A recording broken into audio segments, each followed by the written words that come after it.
Ladies and gentlemen, good day and welcome to the Home First Finance Company India Limited Q4 and FY25 earnings conference call. As a reminder, all participant line will be in listen-only mode, and there will be an opportunity for you to ask questions after the presentation concludes. Should you need assistance during the conference call, please signal an operator by pressing star then zero on your touchtone phone. Please note that this conference is being recorded. I now hand the conference over to Mr. Deepak Khetan, Head Investor Relations of Home First Finance Company India Limited. Thank you, and over to you, sir. Thank you, Sejal. Good afternoon, everyone.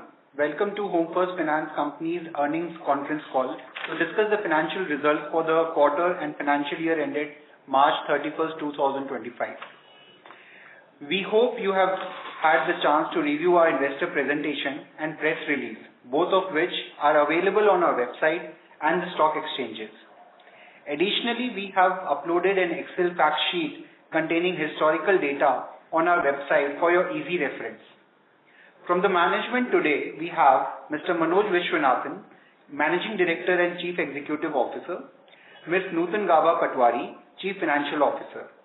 With that, I now invite Mr. Manoj Viswanathan to share his insight on our overall performance. Over to you, sir.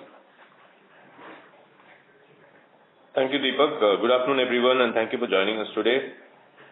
Before diving into our business performance, I would like to touch upon a significant strategic milestone that we recently achieved. During our previous call, we mentioned about the enabling resolution by the board to raise fresh equity. In April 2025, we successfully raised 1,250 crores through a qualified institutional placement, issuing 1.3 crore equity shares to marquee institutional investors, details of which are available on our website and exchanges. The overwhelming response to our QIP reflects the market's strong confidence in our vision, business model, and execution capability. This capital infusion will enable us to accelerate network expansion, enhance operational capabilities, and seize emerging opportunities in affordable housing space. Coming back to the business, we are absolutely delighted to share that FY25 has been another year of strong and consistent performance for Home First, marked by robust growth, operational excellence, and strategic execution. Let me walk you through some highlights.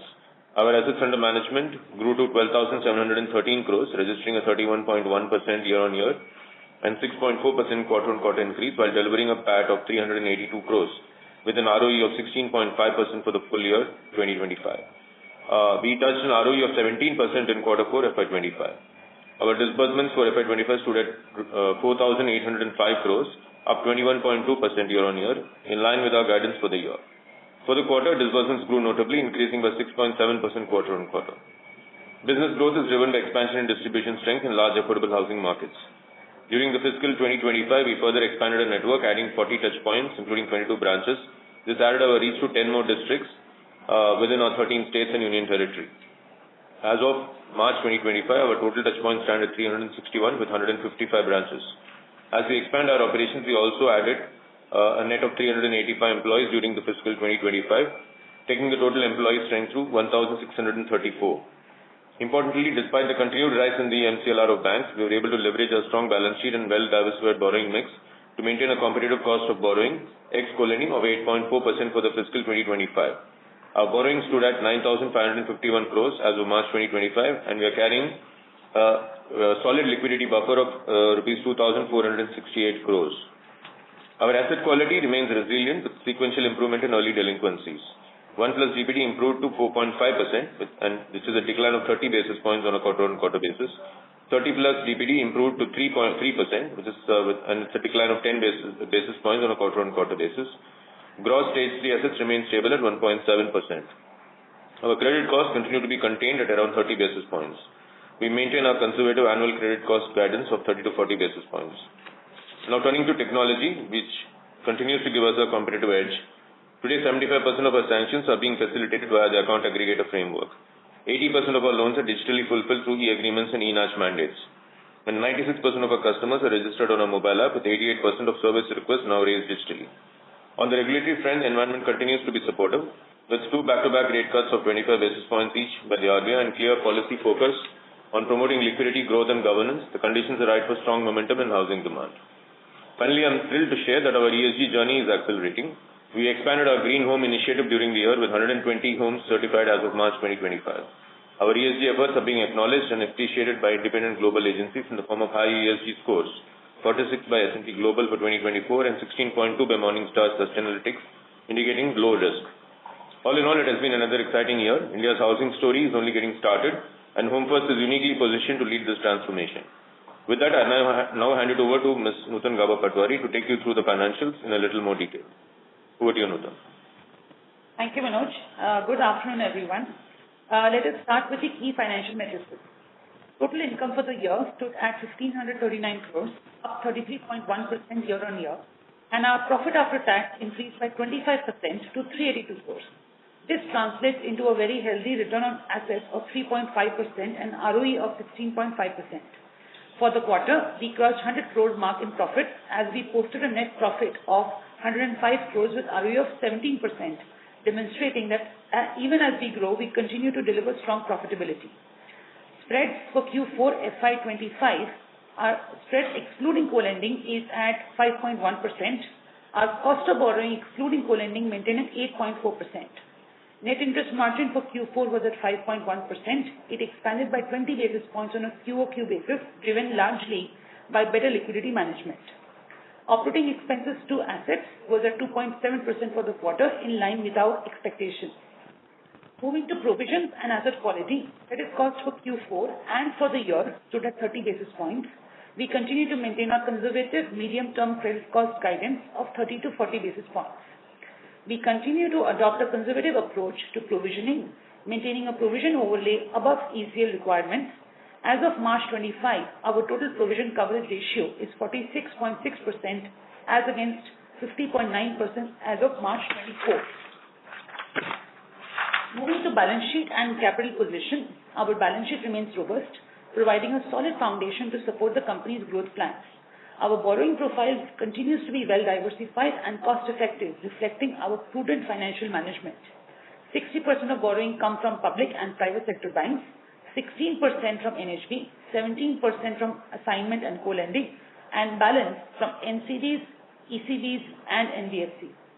As part of our liquidity management strategy, we executed a direct assignment transaction worth 230 crores during the quarter. We continue to focus on co-lending business and are looking to scale with newer partners. We aim to take co-lending contribution to 10% of disbursements as we scale.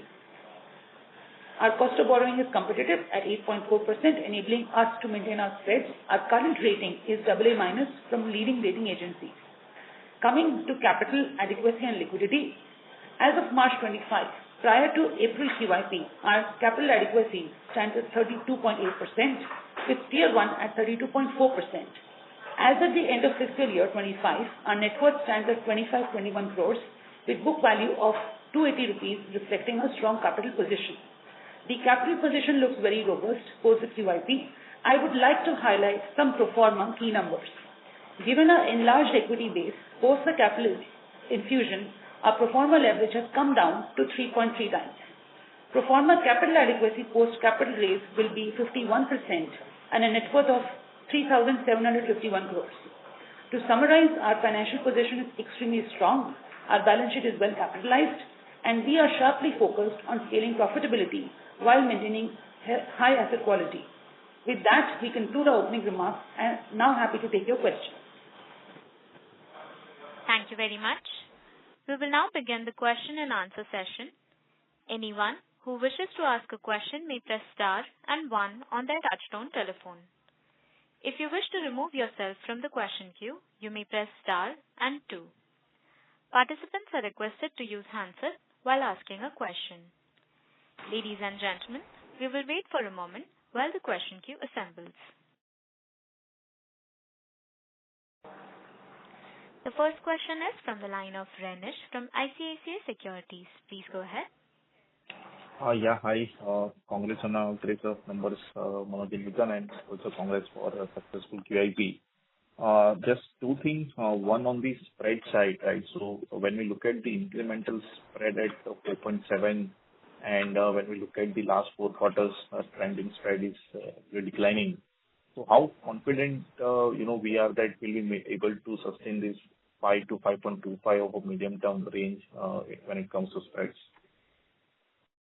Dinesh, if you look at the book spreads, we are above the 5% mark, and we have always maintained that, we run a fully floating rate book. Depending upon how the cost of borrowing is moving, we will transmit the difference to the customer. Of course, now we are kind of entering a declining interest rate situation. That is why we have not really, embarked on any increase in rate. The trend should reverse and the margin should get maintained on the book. That is how we are looking at it. So basically, we don't foresee any pressure on spread from this level. I mean, is that the fair assumption? I mean, this is a lower end of the guidance at 5%.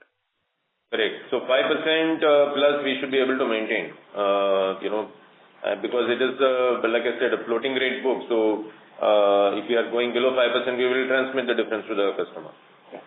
Then it's just to be clear, the guidance is on spread excluding co-lending book. Yeah, but that is only 10 basis point of difference, right? Our expectation is that we will be able to hold on to the cost of borrowing moving ahead. So we are comfortable with that 5% plus guidance on the spread excluding co-lending. Got it.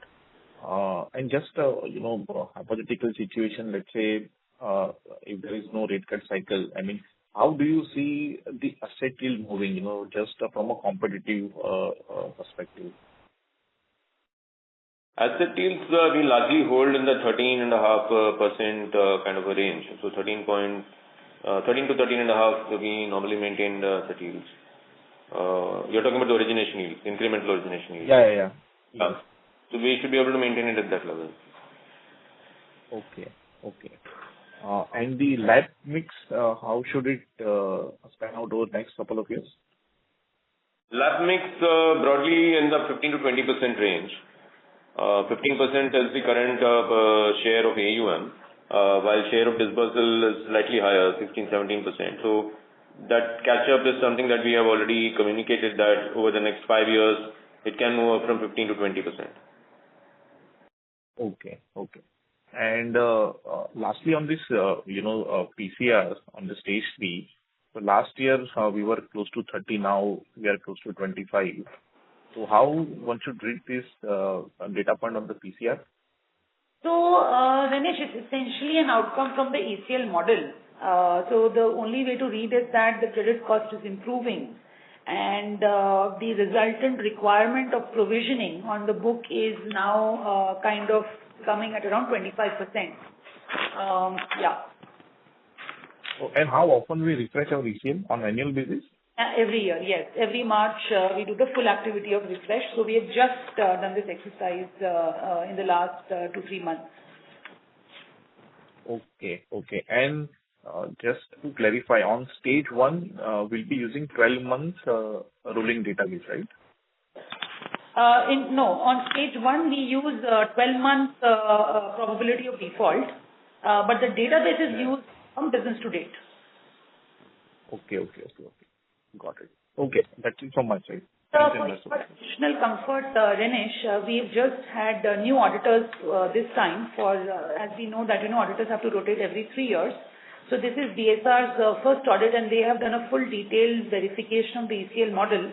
And as you can see, there is no meaningful change to what we were doing in the past. Thank you. The next question is from the line of Abhijit Tibrewal from Motilal Oswal Financial Services Limited. Please go ahead. Yeah, good evening, everyone. Congratulations on a good quarter. I'm just nitpicking. Just wanted to understand bounce rates have inched up a little bit sequentially, though it came down again in April. Also, when we look at the asset quality, GS3 for last 7 quarters, being in that 1.7% range. I mean, I would admit we are seeing shades of this in other product segments as well, given how the economy was, right? So I'm just trying to understand, I mean, today, are there any customer segments, some cohorts, or maybe geography-wise, where you are seeing some stress and which is actually leading to this, or is it just pure weak macro, which is leading us where we are today in terms of collections or asset quality? No. So, again, as we have well mentioned in the past, can't read too much into the bounce rate, because that is just the data immediately after the first presentation. And a large percentage of customers actually make the payments immediately after the bounce. So if you see our early delinquencies, it has actually compressed this quarter.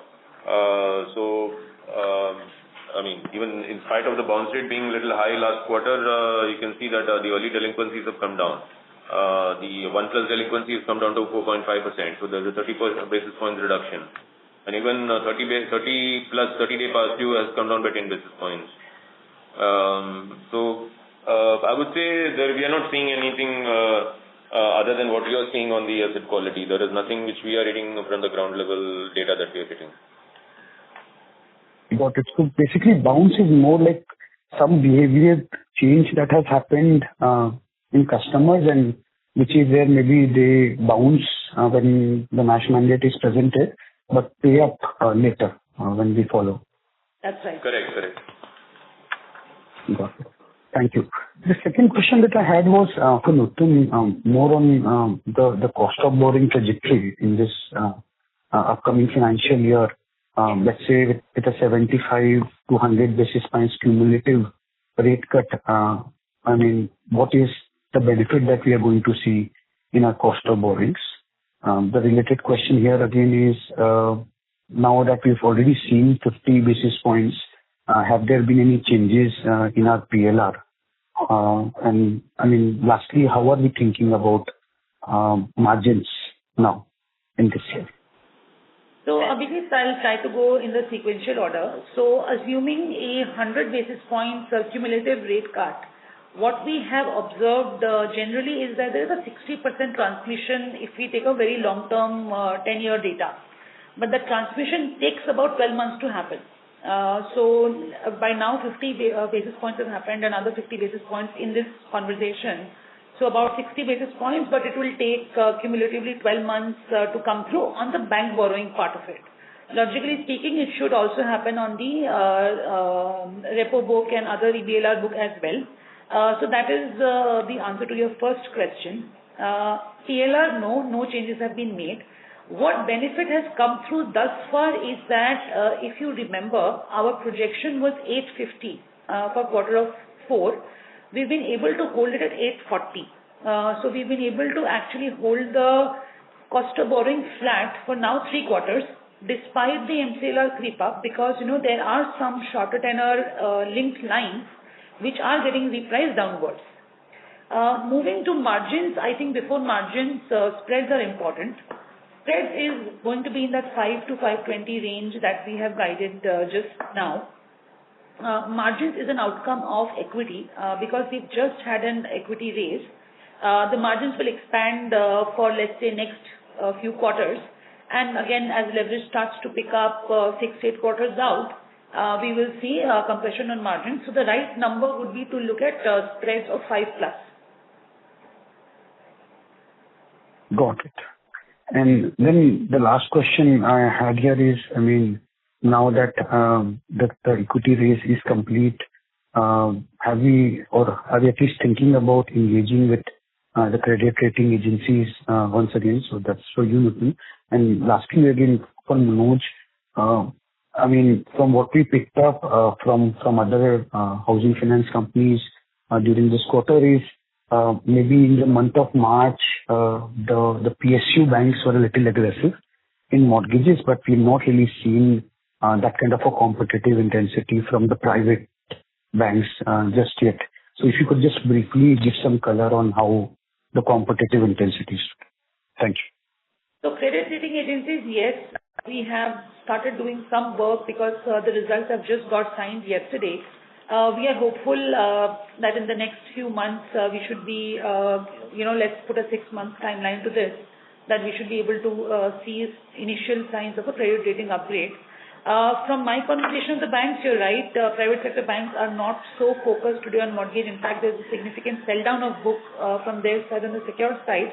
From a more on-ground market feedback, I'll just hand over to Manoj to walk you through. Yeah, so on-ground feedback, I think news in the market is that yes, the private banks are slightly less excited about mortgage, but there is more activity amongst the nationalized banks. And of course, the larger HFCs are also quite active. Got it. This is all from my side. Thank you for taking my questions. And I wish Manoj and Nitin, you and your team the very best. Thank you so much. Thank you. Thank you. The next question is from the line of Raghav Garg from Ambit Capital. Please go ahead. Hey, hi. Thanks for the opportunity and congrats on the quarter and capital raise. I have 3 questions. So one is on the employee part, you hired a lot of people in FY25. The employee base is up from 31%. This is highest growth in any of the last 4 or 5 years. What are your hiring plans for F26? Will you continue at this rate, or will the hiring tone down materially, say, compared to a 31% growth rate in FY25? Let me also ask my second question, which is sort of connected to the first one. Historically, you've not seen such a dip in 4Q employee base. This time it was around 4% lower quarter on quarter. And I understand that employee attrition has been a challenge for the sector in general. So in this backdrop, how was attrition in F25 and what do you expect for F26 on the attrition part? Thanks. And I have a third question which I can ask later. No problem, Raghav. So on the employee part, yes, in absolute terms, the increase has been close to 400 employees. This is representative of our branch growth and our overall scale. The right way to calculate and forecast this will be about 10 to 11 employees per branch at an organization level. Actuals will actually be split between head office and branch, but from a modeling perspective, 10 to 11 employees per branch is what you should look at. Attrition for last year is 30%. It will be disclosed in an annual report, which we will publish shortly. Year on year, attrition has come down by almost 2 to 3%. So those were your 2 questions. Yeah, I think he's looking at basically quarter 4 over quarter 3 and why the number of employees has gone down. So that is largely because, the hiring gets bunched up. So quarter 1, there would be a large influx of employees. Quarter 4, normally there is no influx of, additional employees because we do campus hiring. So the campus season kind of, the hiring season ends in March and then people start joining from April. So the number of people joining in the last quarter is a little less. So basically the attrition catches up and there is a reduction in employee base in the last quarter. And you expect that attrition would continue to come down even in FY26, right? That's the expectation right now? Attrition coming down because between 24 and 25 attrition movement is just 2-3 percentage points. So broadly we think the attrition in this segment remains at this level only. So 25 to 30% attrition is something that is kind of par for the course in our business. Understood. Fair enough. The third question is, so I was just doing some numbers and whatever hiring. Sorry to interrupt, sir. Your audio is not clear. I would request you to please use your handset. Is it better now? Yes, sir. Please continue. Okay. So I would think that, if you look at some of the data points that you provide, then it appears that the file productivity has come down in F25, obviously because of such hiring, which indicates that it's more of a denominator effect. Do you expect that this employee productivity will go up substantially? And if yes, can you give a number, say 5%, 10% or 15% increase over F25? Or do you think that the productivity gains will be very limited given that you're already best in the industry? Yeah, so we would not, so I would not project too much increase or decrease in the productivity. So those would be largely, like I said, quarterly movements depending upon addition of new employees, etc. So when there is a large influx of new employees, the productivity drops a little bit. But broadly, it will be range bound. We can't expect a substantial improvement in productivity. Understood. So whatever run rate that was there for F25 is maybe a marginal improvement over that, not more than 3%. Is that something that we can assume? Yeah, broadly in the same range, you can say last 2 years, you can average productivity is what we will be able to maintain. Okay. That's all from my side. Thank you. Thank you. The The next question is from the line of Rajiv Mehta from Yes Securities. Please go ahead. Hey, hi. Congrats on strong results at the QIP. So my first question is on two markets, Tamil Nadu and MP. So as I see in the last 3-4 quarters, the growth in Tamil Nadu on a sequential basis has been coming off, and we've not been adding much branches also in that particular market. Contrary, I think we are growing very fast in MP, in the last 2 years, and we're adding a lot of distribution out there. So just to understand, these two trends in... Hello? Rajiv? Hello? Mr. Rajiv, we can't hear you. I would request you to please use your handset. I think his call is disconnected. Yes, sir. We'll move on to the next question. The next question is from the line of Mona Ketan from Dolat Capital. Please go ahead. Hi, good evening, and thanks for taking up my question. Ma'am, I would request you to please use your handset. Am I audible? Yes, ma'am. Please continue. Yeah. So firstly, was there any element of recovery from written off this quarter? Because I see that the net write-offs are higher and yet credit cost is low, so just... Yeah, very minimal, not significant, Mona. Okay. And just on the co-lending business, wanted to understand if it is ROA accretive and, given that the yields are a tad lower than the overall portfolio yields, where is the accretion coming in the P&L? If you could throw some light there, or is it more like a volume business? So the co-lending structure is ROE accretive because we are able to move away the assets from the balance sheet. So that is the main reason why it becomes ROE accretive because, like I just mentioned, in the P&L it appears in the interest income line and the interest expense line, unlike assignment, if that's your question. Right. Okay. Yeah. So ROA-wise, it may be a little diluted, but it's ROE accretive because you use less capital. Absolutely, yes. Got it. And just finally on the OPEX to assets, so we did see some improvement last fiscal, and OPEX to assets seem to be at the lower end of your guidance at this point, or for the full year FY25. So any color on the trajectory as we go ahead? Broadly in the same line, the OPEX has a significant contribution of employee cost, and we are assuming the productivity in similar levels. We just touched upon that. So operating cost to assets, we will also want to keep in this 2.7-2.8 range. Got it. We are more focused on growth for the next few years now. Sure, got it. Thank you. The next question is from the line of Nidesh from Investec. Please go ahead. Thanks for the opportunity. First question is on growth for next year. What is the target of disbursement growth that we are targeting in FY26, and how do you plan that in terms of new branch addition as well as growth from the existing branches? Yeah, disbursement growth we are targeting around 20% plus.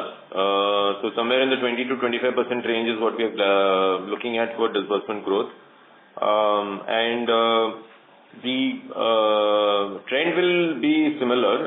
About 20-25% will come from new locations, branches, expansion, distribution, and 75% will continue to come from existing branches. Okay, sure. Second is on co-lending. So there have been draft guidelines from the regulator. Do you see any adverse impact of these guidelines on us? Adverse impact, I think, one thing that we are watching out for is basically they have not mentioned the modus operandi of how this assets will get transferred. I mean, till now we were following the co-lending model too, but the draft guidelines do not have mention of that co-lending model too. So I think that is our only thing that we are watching out for. Because if the co-lending model 2 is not allowed, then how the assets will get transferred to the bank is something that we'll have to see. I mean, if it is as per model 1, then it is little tedious from a logistics perspective. Operationally, it is a little tedious. So we have to watch out for that. Sure. And lastly, a data keeping question is active connectors as of March 25 and number of RMs as of March 25 and what percentage of disbursement has come from top 10 connectors? Yeah, so total connectors active as of now is about 3,800, close to 3,800 connectors, active connectors. And number of relationship managers, that is sales team, would be about close to 1,200 salespeople. And top 10 is below 4% addition. Okay. Thank you. Thank you, Manoj and Nutan. Thank you. Thank you. Thank you. The next follow-up question is from the line of Rajiv Mehta from Yes Securities. Please go ahead. Yeah, I'm sorry about last time. I hope I'm audible. Yeah. Hi. Congrats on strong results in QIP. So my question is on Tamil Nadu. So if I were to calculate growth on sequential basis, there has been some moderation in growth of Tamil Nadu market. And we also have not been adding many branches in the last few quarters out there. So how should we read this? I mean, are we seeing any competitive pressure, pricing pressure out there, or any delinquency issue?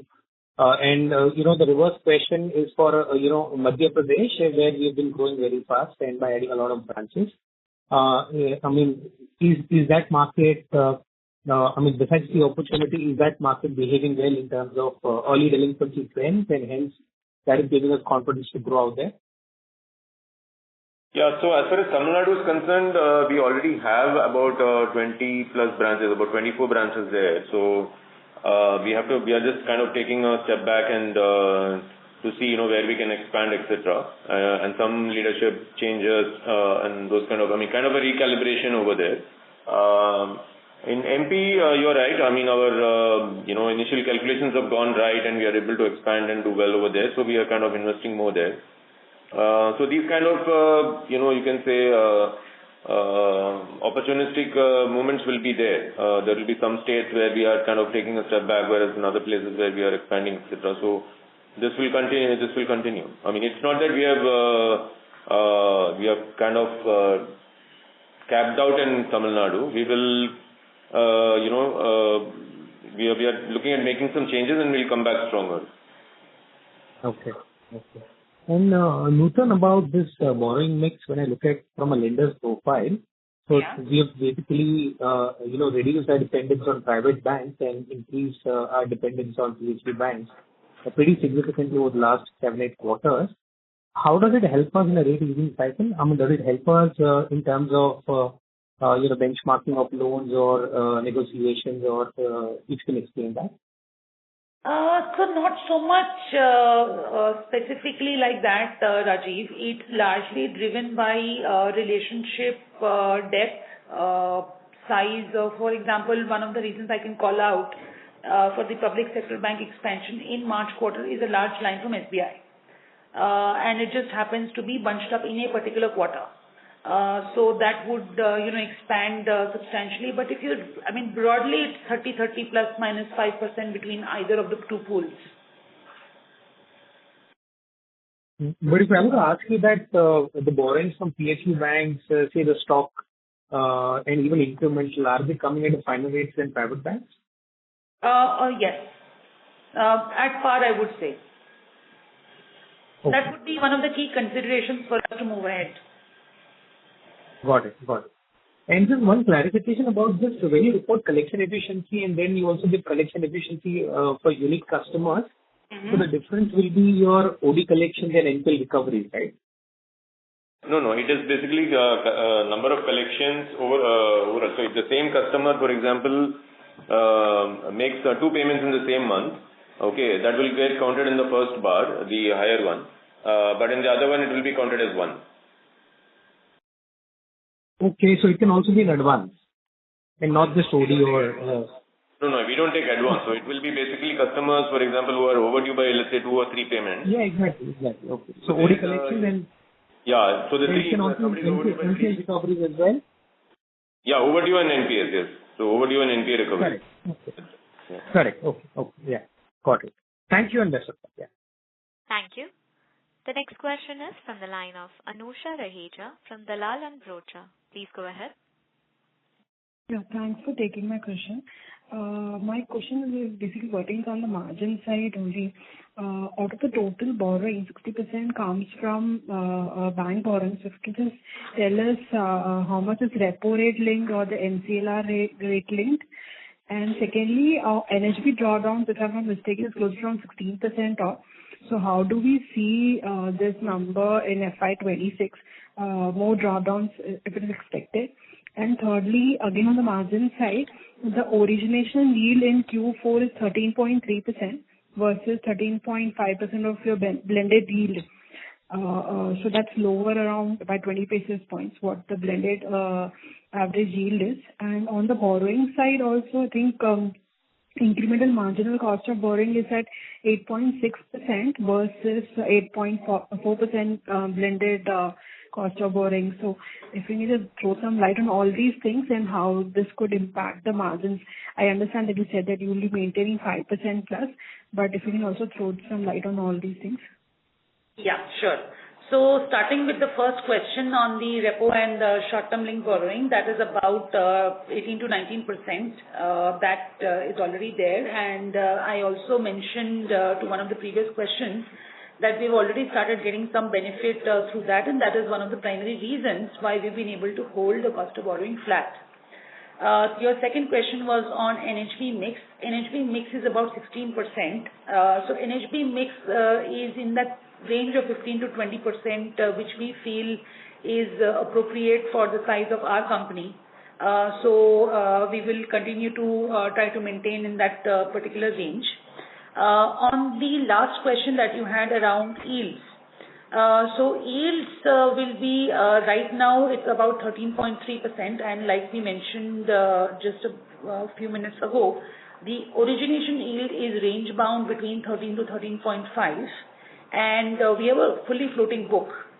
So if we have an origination yield in that range, and when we start seeing the cost of borrowing moving downwards, we have the flexibility to pass it on to the borrower. And that gives us the confidence why we will be able to maintain this 5% plus spread on an ex-co-lending basis. Okay.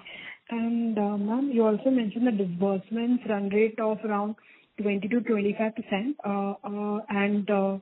So is that sufficient to maintain the AUM growth of 30%? So what is the broad assumption in the run out of the book that you would have assumed in this? Runoff we have assumed is around 17 to 18%. So with the 20 to 25% disbursal growth, we should be able to get to about 26, 27 to about 30% in that range of AUM growth. So in that 17-18%, how much is the BT out rate? BT out rate is about 7-ish, 7.5. So I'm sorry, I did not understand. 17-18% is the total rundown or 20-25%? 17-18% is the total runoff. It's a run. Okay, sir. Thanks. Thank you. The next question is from the line of Sanjay Jain from Aventus Capital. Please go ahead. Hello. Yeah, thank you for taking my query. So my first question is on the AUM. So as for the future guidance by the management, the AUM was 20,000 CR for FY27. So how comfortable are we to achieve that in the next 2 quarters? 2 quarters? And into financial years. And also, are there any hindrances or risks that we may be facing to achieve those numbers? No, we are fairly confident of achieving the 20,000 mark in the next 2 years. We don't see anything at this point. We don't see anything which could be a hindrance to achieving the 20,000.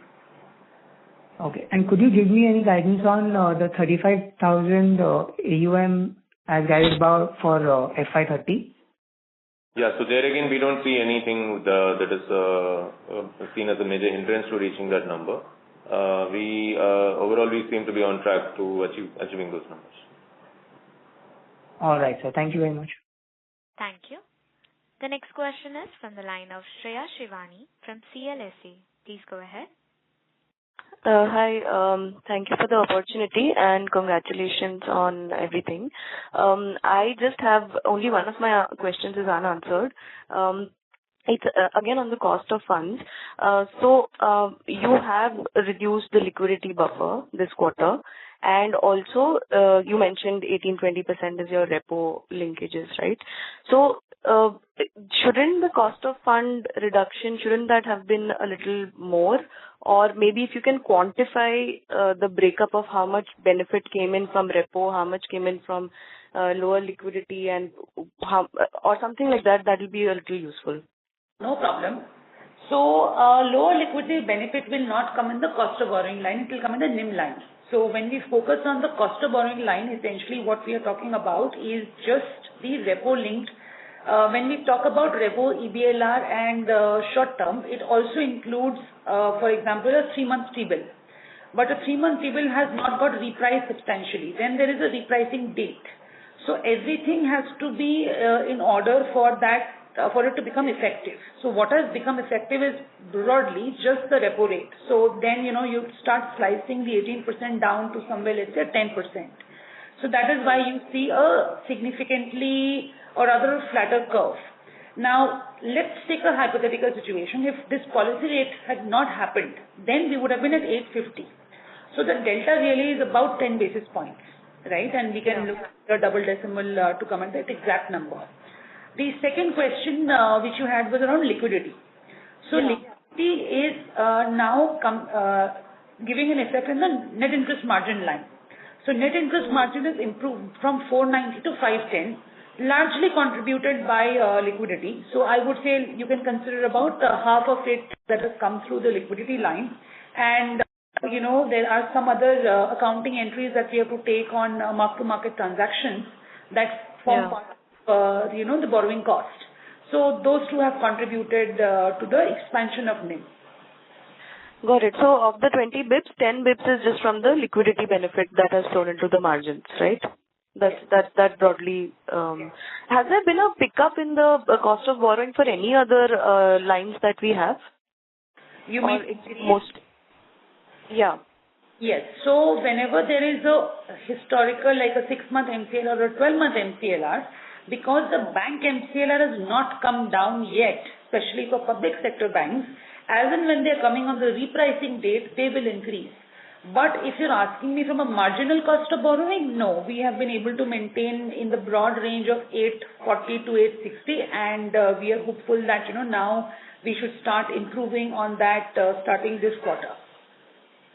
Got it. This is very useful. Thank you for explaining, and all the best. Thank you. Thank you. The next question is from the line of Arvind from Sundaram Alternatives. Please go ahead. Hello team, thank you so much for the opportunity and congratulations on the good set of numbers. So this BTO rate has been going up for a few quarters now. Is there any competition increasing? What to read there? That is my first question. And the second question is on the co-lending norms which came out. So what do you see as opportunities or all the headwinds or tailwinds from that to our existing co-lending model, in terms of either for margin impact or for the growth opportunities, whatever you would like to call out in terms of very important takeaways from there. Yeah. So on the BTO rate, it is largely range bound. So we normally see, last 2 quarters it is slightly higher, first 2 quarters is slightly lower. So that kind of trend continued last year also.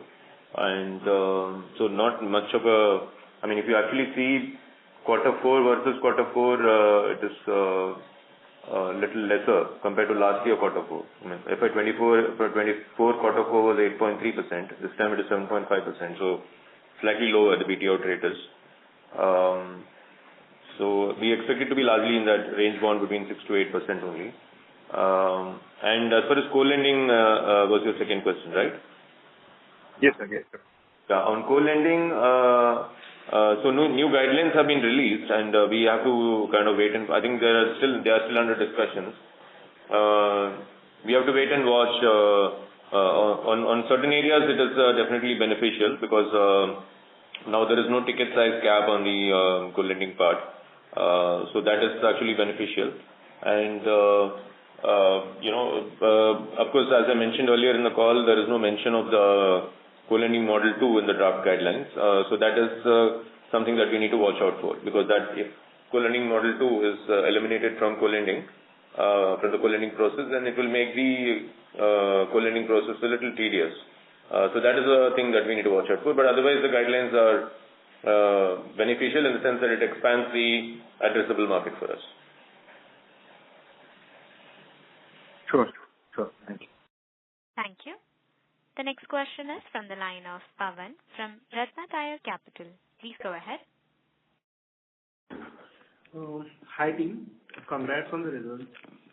I just wanted to understand the growth of this particular quarter has been pretty good. Actually, it has been much better than last 2 to 3 quarters. So what has changed in this quarter? And there seems to be a spike in disbursements, not only in home first, but almost all the home finance lenders. So I just wanted to understand, is there any structural change, or is this a seasonal kind of thing that happens in Q4? So generally Q4 is always a big quarter for all the companies, and I think it's the same trend that we are seeing this year also. In our case, generally Q4 is not such a big skew. There is no major skew in Q4. It's slightly better than the other quarters, but not there is no major skew. So the same trend continues for us as well. So that is broadly what it is. So we were like we mentioned last quarter call also, that we are broadly on track to achieve the annual numbers. And so there was a slight increase in the quarter 4, and which helped us meet the annual numbers. Okay. On the assignment book, do we have any targets on direct assignments per year, or how do we look at it overall? Overall, largely, driven by liquidity need, relationship with the bank, pricing, some of those factors. No targets per se. Okay. No targets per se, but broadly it is in the range. Sorry, no targets per se, but broadly it's range bound if you see as a percentage of AUM. Yeah. Okay. And last question on the leverage side. Now, since we have raised money, so how do we think about the leverage in, let's say, 2 years ahead? What is the kind of leverage we would like to operate on? Yeah. See, right now, immediately after the fundraise, we're at 3.3. We can easily go up to 5 plus.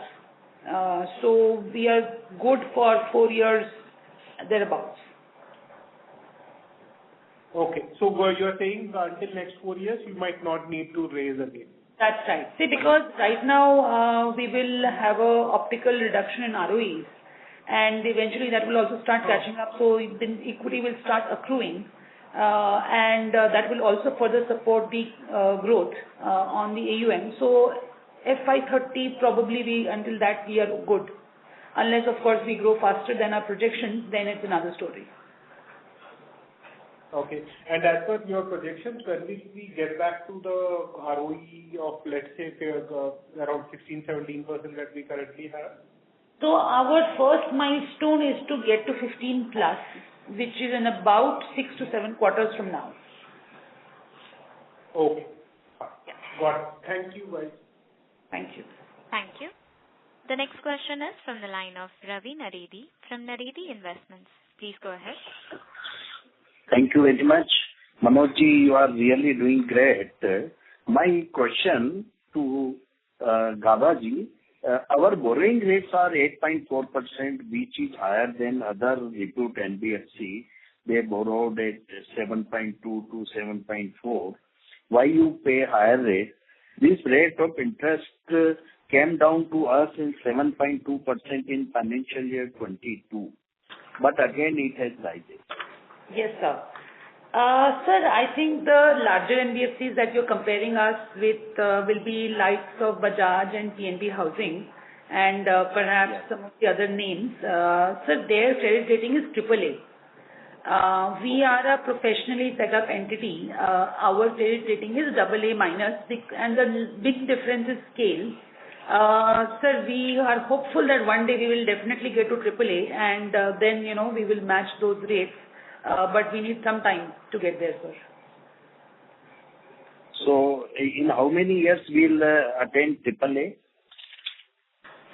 Sir, right now we are AA minus, and we are hopeful that with this capital raise that we have done recently, we should be able to get one notch improvement, that is move to AA. After that, there will be AA plus, which should probably take, it would take several years to get to a AA plus. So, and then after that we can look at a higher, further increase. Yes, sir.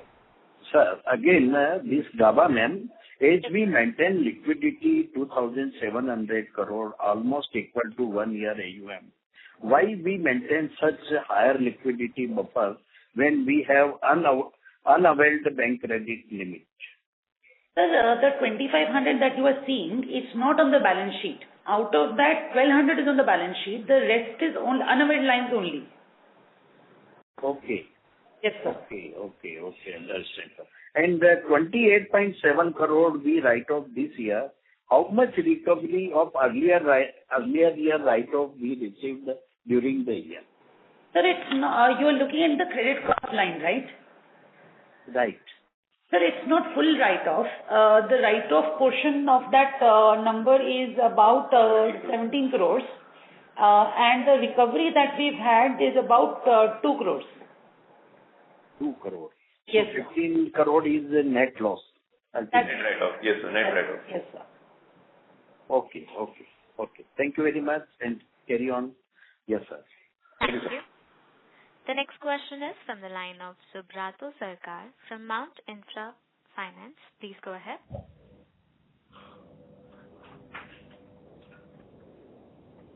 Sir, I would request you to unmute your line and speak, please.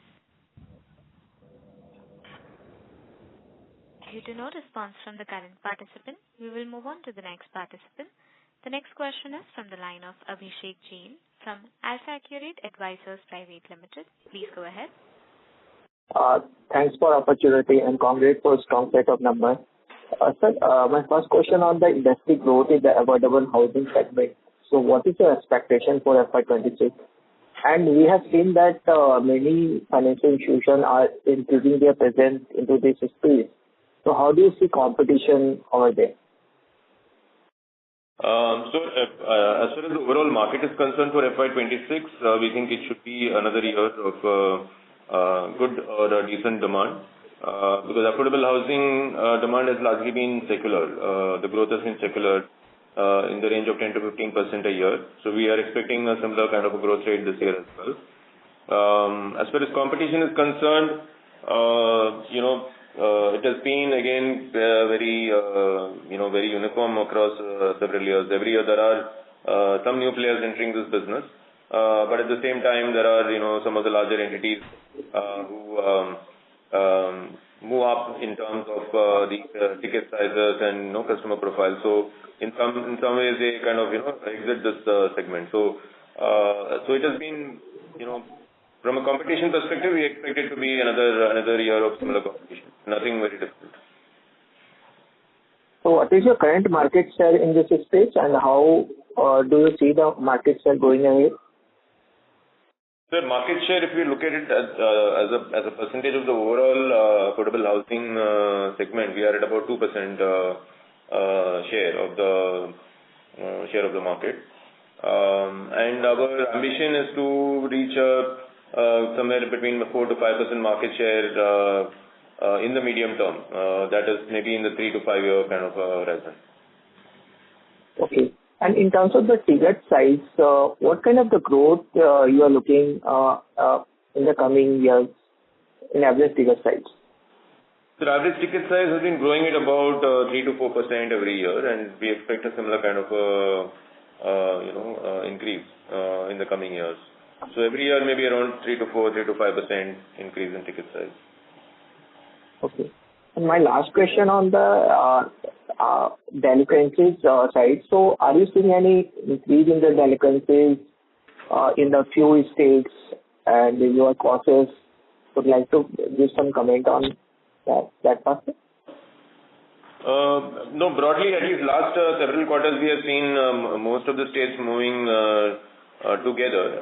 That is, when there is increase, there is a increase across the board, and there is a decrease across the board. So largely, it is seasonal. We are not seeing anything specific to any market or any particular state or region where there is an increase or decrease for any reason. Okay, sir. Thanks. That's all from my side. Thank you. The next question is from the line of Aditya Pal Singh from MSC Capital Partners. Please go ahead. Hi. Thank you so much for the opportunity. Congratulations, Nutan and Manoj sir, for the great performance. So, wanted to quickly understand that when we look at the branches which have a vintage of more than 2 years, what would be the profile of these branches in terms of AUM per branch, OPEX to AUM, ROAX, head office? So 2+ years, generally the branches reach a AUM of about between 30 to 50 crores. In terms of OPEX to assets, they would be, if the country is at 2.7%, these would be slightly higher than country because they still have not reached a kind of a mature level. So maybe around 3 to 4% OPEX to assets would be the broad range. These we would call these kind of just pre-mid-size. Mid-size would be around 50 to 70 crores of AUM. So pre-mid-size branches in the 2-year time frame. By the time they reach about 3 to 4 years, they reach the mid-size, which is about 50 to 75 crores. Understood. And if you have the number handy with you, would you know vintage-wise number of branches? Today we had total branches of 155. How many would be less than 1 year, 1 to 2 year, and then 2 to 3, and then 3 year plus? Yeah, so not at such a granular level. We can give you that, but broadly, broadly we categorize in 3 buckets. So there are smaller branches which are less than 25 crore AUM. Then there are 25 to 75 crores, which would be the mid-size branches, and 75 crore plus branches. So generally the ratio is around 1/3 each. So you can say 50 to 60 branches in the smaller category, about 50 branches in the mid-size, and about 50 branches in the larger category. Understood. Another question was that now that we raised 1250 crores in QIP, many congratulations on that. Do we see our branch expansion, that is number of branches per year, increasing from what a status quo was 22 to 25 branches per year? And another question would be that our target of 35,000 crores in FY30, would we need another fundraise in the interim before we reach that? So branch expansion, the number of branches will increase because of the base being higher. So we would like to expand it about 20 to 30% every year. The AUM is expanding at about 25 to 30% every year. The branches also will expand at the same pace. So we were growing at about 20-25 branches every year, so that number will go up slightly, maybe to 30, 35 or 35 to 40. As far as capital is concerned, we are good for about 4 years now. So maybe by 2030 is when we will need to look for fresh capital. Understood. Just one last question. This was more to do with the thought process. When we see state-wise AUM per branch, so they are quite different. For example, there are states with 65 to 70 crores AUM per branch like your Maharashtra, Tamil Nadu. And then there are states which have an AUM per branch of 100 crore plus like Gujarat, Karnataka, Telangana. Just trying to understand, is there any different strategy we are deploying in the state, or the states which have 100 crore AUM per branch, these are more high conviction states for Home First? No, maybe, it will be largely to do with the vintage. So where we have started the branches a little earlier, the size would have become bigger. The AUM per branch would have become larger. So there would be newer states like, MP, etc., where we started the expansion over the last 2-3 years. So there you would have a lower AUM per branch. Understood. But a state like Tamil Nadu also, or Maharashtra, which we've been there for a very long time, but they have a same, I would say, somewhat similar AUM per branch to or lower than Madhya Pradesh. Yeah, because if you see it will also go in line with the growth rate in that particular state, right? So some states are growing faster, some states are growing at a slower pace. So AUM per branch also would reflect that. But there's no different strategy that we're deploying, that these states will have larger AUM per branches. No, nothing of that sort. There's nothing of that sort. Our general position is that irrespective of where the branch is located, it should be able to run at about 200 crores per branch. Last question was for Nutan. So, Nutan, when I calculate the yield, I am getting 13.2% as my portfolio yield. This is including the co-lending piece. So, is it a timing difference that because we would have disbursed a lot in the fag end of March? Not fag end of March, but when you look at a monthly disbursement, it will be about first half to second half, about 40-60, maybe in some months 35-65, which will lead to the dispersion that you just mentioned. But like you just mentioned, it is a timing difference. Understood. That's it from my side. Thank you so much and wishing the team all the very best. Yeah. Thank you. Thank you. The next question is from the line of Nupur Kotta from Naredi Investments. Please go ahead. Yeah, hi team. I have. Sorry to interrupt, ma'am. I would request you to please use your handset. Yeah, hello. Am I audible? Yes, ma'am. Yeah, so good evening, team. I have 2 questions. First one is, we could see a good AUM growth of 31% and interest income growth of 32%, but growth in profits is 25%. Further looking into this, I got to know that there was an increase in our overall interest cost by 43% year on year, despite our cost of borrowings rising only marginally to 8.4% vis-a-vis 8.2% last year. So can you throw some light on this increase in interest costs? Right. So when you look at the fact sheet and you analyze the P&L, the total income has gone up by 31%, but the net interest income has gone up by 26%, which is broadly where the overall profit increases also. So the cost of borrowing rise has been slightly higher. Okay. You are the question that you're asking is on year on year or quarter on quarter?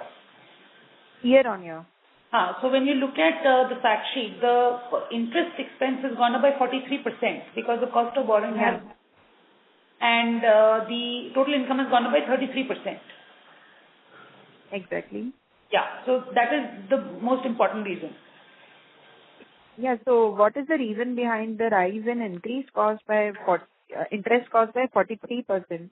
Okay, so because our cost of borrowings is almost at the same level of 8.4%. No, so if you look at year on year, it has gone up from 8.2 to 8.4. That is a 20 basis point increase on a sharply increasing growing borrowing book. So that is the contributor to the difference. And my second question is, how much commission do we give to our connectors, and also do our connectors help in recoveries? No, so commission we give about 40 to 50 basis points to connectors, and it's helping in recovery is more ad hoc. It is not part of their contract or part of their agreement with us. Okay, all right. Thank you and all the best. Thank you. The next follow-up question is from the line of Anusha Raheja from Dalal and Broacha. Please go ahead. Yeah. So in newer geographies that you have catered to, for example, in MP or UP, so how has been the asset quality performance in these newer states? How is the credit discipline? Credit discipline has been fairly good. So in MP and Rajasthan, if you see the three new states, four new states where we are present, MP, Rajasthan, Uttarakhand, UP, I would say in MP, Rajasthan and Uttarakhand, the performance has been better than what we expected, and UP has just what we expected. Okay.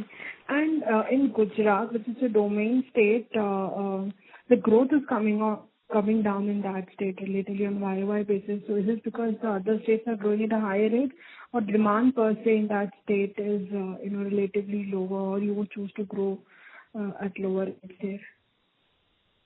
No, so we are still growing at about 21-22% in Gujarat, and so we have some plans to kind of re-energize, etc. So as I mentioned earlier in the call, there are some states where we are kind of restructuring, the teams, and we will come back more strongly.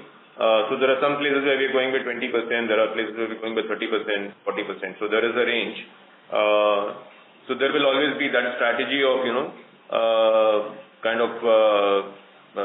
going very strong in a particular state in a particular year, and in other states we are kind of regrouping or consolidating. Okay. And lastly, you said that co-lending model 2 is eliminated from the new RBI guidelines, and co-lending model 1 is tedious. So in what way that is tedious? So what I mentioned was they have actually omitted mention of co-lending model 2. So everybody is still wondering whether it is allowed or not allowed, and I think there is still discussions going on whether this will be allowed. So we are hoping that the co-lending model 2 will be allowed. But if it is not allowed, then yes, we have to go to co-lending model 1, which is a little more tedious. Why it is tedious is because as per co-lending model 1, the disbursal of the loan has to be done simultaneously by both the entities. So primarily that makes the process more tedious because when the loan is onboarded, the 20% sits on our books and 80% will sit on the bank's books, and the disbursal also has to be then proportionately done by the respective entities. Currently, the disbursal is done by us, and then it is kind of paid back by the bank to us, so which is a easier model. But if that all disbursals have to be made simultaneously by the two entities, then it makes it more tedious. Okay, and you follow co-lending model 2, right? Correct, we follow 2. Okay, sir. Does that answer your question, ma'am? It's largely answered. Thanks. Thank you. The next question is from the line of Divyansh Gupta from Latent Advisors. Please go ahead. Hi. Couple of questions around the LAP book. So would you be able to break up our NPAs between LAP and home loans separately? Because last time we discussed because the ECL is coming down because LAP is going up and we end up incurring a lesser loss there. Yes. So what would be the NPA trajectory for LAP versus home loan, and what would have been this number in FY24? Yeah, so I can tell you the March 25 numbers right away. LAP is around 1.2-1.3% NPA, and home loan is about 1.9. Actually, the numbers are disclosed in our QIP placement document, and it is already published on the stock exchanges. So you will get the full detail with a 3-year comparison there. Got it. So I missed it, so I'll check back. But just typically LAP would have a higher NPA and home loan would have lower NPAs. But our numbers are a bit different from, let's say, the general expectations. So how should we read into it? The way we are reading it is that because we have a lower proportion of LAP, our teams have the luxury of selecting better customers. And we don't have aggressive targets for LAP, so they have the luxury of selecting better customers for LAP, and which is the reason our NPAs are slightly lower, compared to the market as well as compared to our own other products. Got it. And so when you say LAP, it is not a top up on a home loan, right? Because then you can get that advantage fee on a home loan. You are giving a top up and then it is considered LAP. So this is pure play LAP. New customers. These are new customers we are acquiring from the market. Got it. Understood. And second question related to LAP. So our presentation shows that our LTV at origination less than 80% is going down, which can also be a factor because of LAP going up, right? Because LAP, I don't think you will do at 80% LTVs. So what would be our more than 80% LTV at origination for home loans business? LAP forms a smaller proportion, so I would say, because LAP is only 15% of the AUM. So to that extent, it should not impact the ratios too much. Yeah, that's right. So whether you take... Does it mean that effectively LAP is also given at 80% LTV? That would be that way is a risky thing, no? No, a LAP would not be given at 80% LTV. So LAP LTV will be generally, or rather in almost all cases, it will be less than 60%. So right? If you can ask the question again, because so in our presentation, we give a 5 LTV at origination, right? LTV at origination is what you're talking about. LTV at origination, yeah. So if I look at the more than 80%, they have been consistently coming down, which makes sense if you are giving LAP loans because they will be at lower LTV. But you're talking about more than 80, correct? Yes. Yeah. Yeah. So more than 80 coming down is the explanation is that our basically the more than 80 LTV actually is in the apartment segment, developer-led apartment segment. So over the years our exposure to apartment segment has been coming down because we are doing more of self-construction, more of resale and other products compared to apartment products, compared to new apartments. So that is the reason for the marginal decrease in LTV, which is above 80%. Understood. And the last on the LAP is that if I look at the mix of self-employed and salaried and LAP and other LAP and home loan, would it be a fair statement to say that salaried LAP is going up? Why did you say that? We don't have any such direction internally. It might be not deliberately, but just happening. Because if I see the self-employed mix, it is going down. Or LAP is going up and self-employed is largely similar at whatever range it was. It's not falling down. So then it implies that LAP would be taken up by salaried also. Yes. LAP is taken by salaried also. We have, I think at the moment, we have an equal mix of salaried and self-employed as far as LAP is concerned, and that ratio has been largely constant across the years. Got it. So the question was that what would be the purpose? Is it loan consolidation?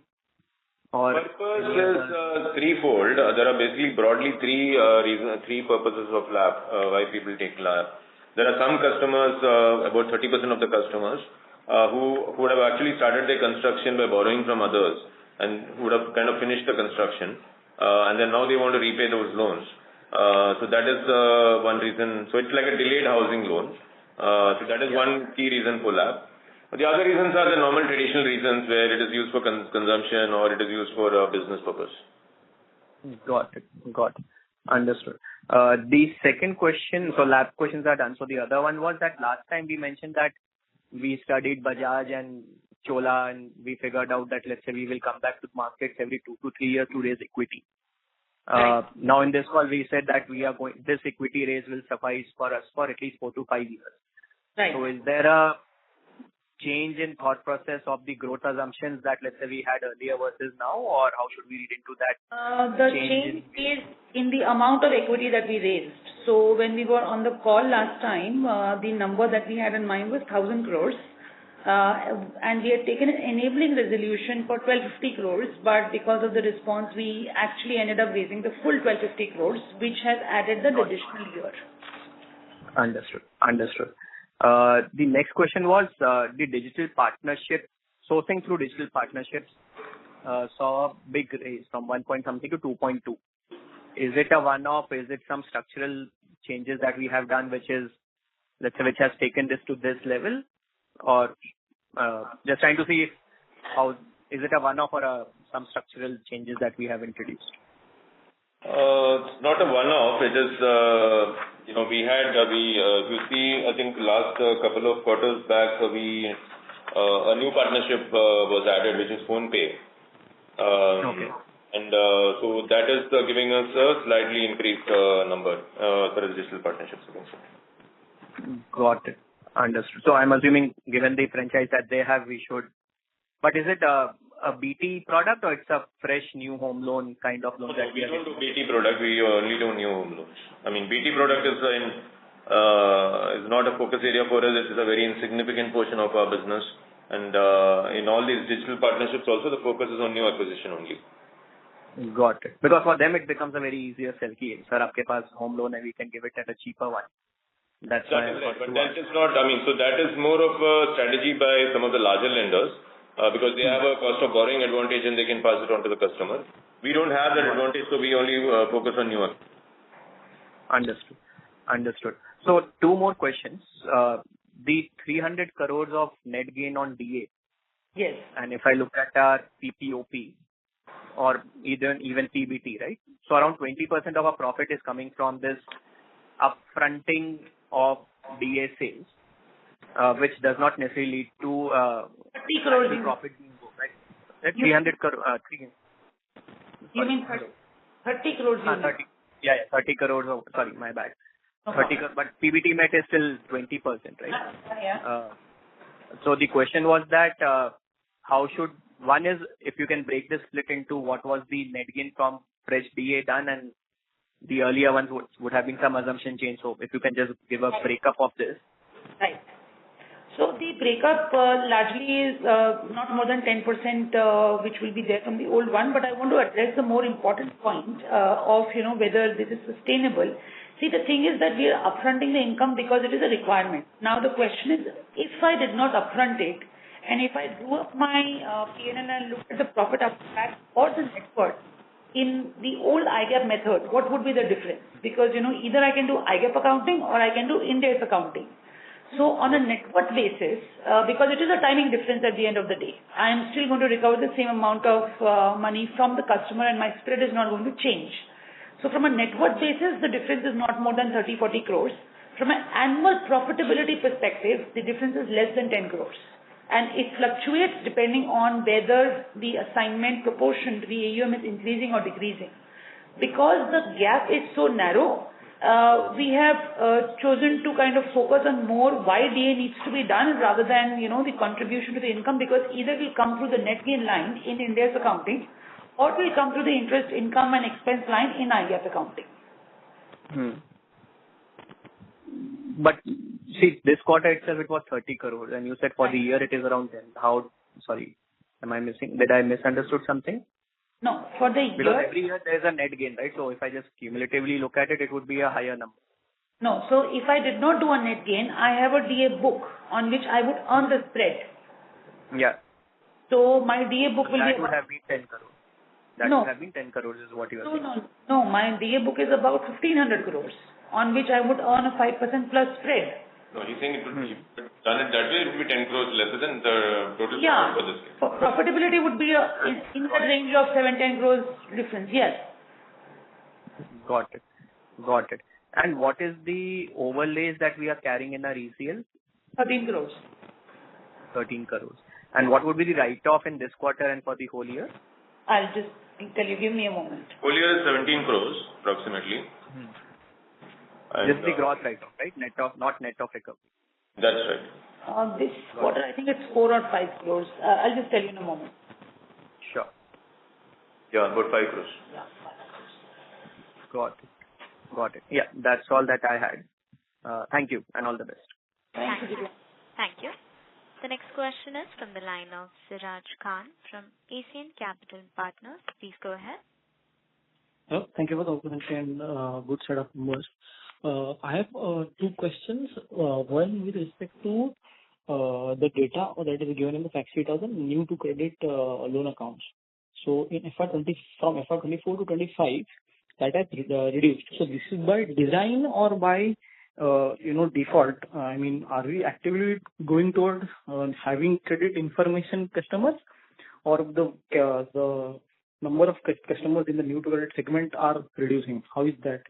Yeah, the number of customers in the new to credit segment are reducing. We are not actively seeking out customers with credit history.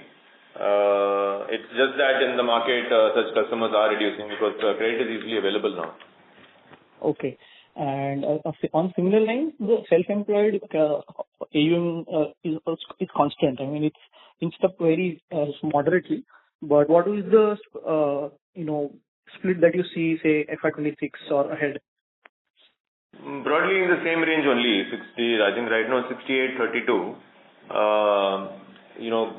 1 or 2 percentage points we can't say, but broadly 65-35 to 70-30 is the range that we see. Understood. And what will be the incremental ticket size of loans? Because what I can also see is in the fact sheet is the proportion of the AUM in the 1.5 to 2 and 2 to 2.5 has jumped by 2 to odd % each. So is the incremental ticket size higher than, say, close to 18, 20 or above? 18 lakhs, 20 lakhs or above? No. Sorry, sorry. No, so the growth zone for us is now 10 lakhs to 25 lakhs, right? So below 10 lakhs is not a very large growing segment. So there you will, between 10 lakhs to 25 lakhs, you will see more growth. Okay, but what will be the incremental? Yeah, incremental disbursement? Ticket size is 11.7 lakhs. I think that is the average. What will be the incremental disbursement, the disbursements that would have happened in FY25? 13 lakhs. 13 to 14 lakhs. 13 to 14 lakhs. And the final one on the promoter. So with the capital raise, each of their holdings has come down below 10%, 7% and 5%.